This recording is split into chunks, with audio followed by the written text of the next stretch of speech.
কোরবানি করা সুন্নাত নাকি ওয়াজিব? কোরবানির সময় আসলে অনেকে আমাদের কাছে এই প্রশ্নটা করে থাকেন যে হুজুর, আমার কাছে যদি অ্যাবিলিটি থাকে, যদি আমি এটা কোরবানি না করি তাহলে আমার গুনাহ হবে কিনা। অবশ্যই আমাদেরকে স্মরণ রাখতে হবে, অনেকেই বলেন যে কোরবানি করা হচ্ছে সুন্নাত, তারা একটি হাদিসের দলিল দিয়ে থাকেন।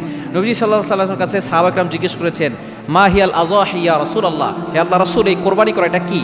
তখন নবী সাল্লাল্লাহু আলাইহি ওয়াসাল্লাম বলেছেন, সুন্নাতে আবিকুম ইব্রাহিম, এটা তোমাদের পিতা ইব্রাহিম আলাইহিস সালামের সুন্নাহ। সুতরাং এই হাদিস দিয়ে তারা দলিল দিয়ে থাকেন এটা হচ্ছে সুন্নাহ। তবে আমাদেরকে স্মরণ রাখতে হবে, যেটা নবীদের জন্য সুন্নাত সেটা আমাদের জন্য ওয়াজিব। সুতরাং স্মরণ রাখতে হবে, সকল নবীরা দাড়ি রেখেছেন, এটা তাদের জন্য সুন্নাত। নবীদের সুন্নাত এটা দাড়ি রাখা, কিন্তু আমাদের জন্য দাড়ি কাটা কিন্তু জায়েজ নাই। দাড়ি রাখা এটা কিন্তু আমাদের জন্য ওয়াজিব। দাড়ি কেটে ফেললে আপনার কবিরা গুনাহ হবে, এজন্য সতর্ক থাকতে হবে। আপনি কোরবানি দিচ্ছেন, এটা কিন্তু ইমাম আবু হানিফা রাহমাতুল্লাহর মাযহাব অনুসারে এটা হচ্ছে ওয়াজিব।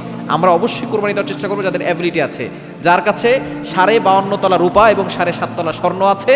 যদি কোরবানি জিলহজ মাসের 10, 11, 12 3 দিন যদি তার অ্যাবিলিটি থাকে, তাহলে সে কোরবানি করবে। কোরবানি না দিলে রাসূল সাল্লাল্লাহু আলাইহি ওয়াসাল্লাম কি ভয়ঙ্কর কথা বলেছেন একটু চিন্তা করে দেখেন। সুনান ইবনে মাজাহ 3123 নম্বর হাদিসের ভিতরে রয়েছে, মান কানা লাহু সাআতুন ওয়া লাম ইউযাহি ফালা ইয়াকরাবান্না মুসাল্লানা। যার অ্যাবিলিটি আছে, কোরবানি করার সামর্থ্য আছে, তারপর সে কোরবানি করলো না, নবীজি সাল্লাল্লাহু আলাইহি ওয়াসাল্লাম বলেছেন সেজন্য আমাদের ঈদগাহে না আসে। যদি সুন্নাত হতো তাহলে নবীজি সাল্লাল্লাহু আলাইহি ওয়াসাল্লাম এভাবে তিরস্কার জানাতেন না, এভাবে ধিক্কার জানাতেন না। নবী সাল্লাল্লাহু আলাইহি ওয়াসাল্লাম বলেছেন, সুনান ইবনে মাজাহ 3123 নম্বর হাদিস, মান কানা লাহু সাআতুন ওয়া লাম ইউযাহি ফালা ইয়াকরাবান্না মুসাল্লানা।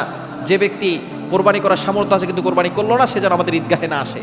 একটু চিন্তা করে দেখছেন, নবী সাল্লাল্লাহু আলাইহি ওয়াসাল্লাম বলেছেন যদি এটা সুন্নাত হতো তাহলে রাসূল সাল্লাল্লাহু আলাইহি ওয়াসাল্লাম এভাবে বলতেন না। সুতরাং যাদের অ্যাবিলিটি আছে কোরবানি করব, কেননা কোরবানির দিনে কোরবানি করা সর্বোত্তম ইবাদত। এবং আপনি যে পশু কোরবানি করছেন, এর প্রতিটি পশমের বিনিময়ে বিকুল্লি শারাতিন হাসানা, প্রতিটি পশমের বিনিময়ে আল্লাহ পাক রব্বুল আলামিন সওয়াব দান করবেন। যতগুলো পশম হবে এই প্রতিটি পশমের বিনিময়ে আল্লাহ পাক রব্বুল আলামিন সওয়াব দিবেন। এজন্য এটাকে সুন্নত মনে করে আমরা ছেড়ে দিব না। কোরবানির সময় যাদের অ্যাবিলিটি আছে অবশ্যই আমরা কোরবানি দেওয়ার চেষ্টা করব।